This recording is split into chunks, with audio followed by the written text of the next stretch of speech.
When do I need to install wheel spacers?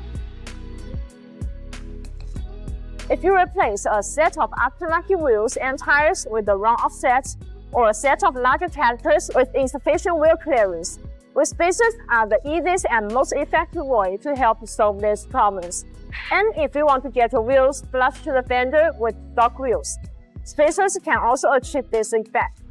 Usually, the thickness required for the rear wheels will be thicker than the front wheels. Wheel spacer can help create extra wheel track width that are fitted between the wheel hub assembly and the wheel to increase space. The safety of wheel spacer largely depends on their quality, fitting, and installation.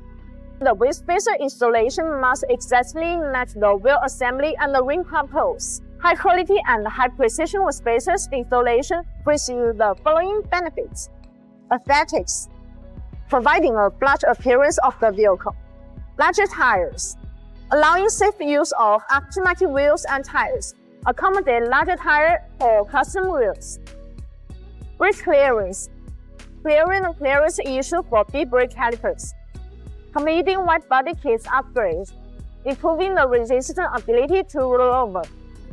Changing bolt pattern and center ball. Transforming left-centric wheel spacer to Hub-Centric one, BONOSS lightweight class wheel spacers are perfect for you. They are hollowed for an extra lightweight class advantage. The hollow hole is a proven design that is effectively reducing weight. The average weight of each BONOSS lightweight class wheel spacer is more than 30% lighter than the previous generation product. Adding such a small lightweight components most noticeable reduce fuel consumption. They also don't hurt the wheel bearings. Choosing the right wheel spacer for your vehicle involves careful consideration of material quality, thickness, compatibility with your vehicle. High-quality wheel spacers can improve the driving experience by enhancing handling, stability, and appearance.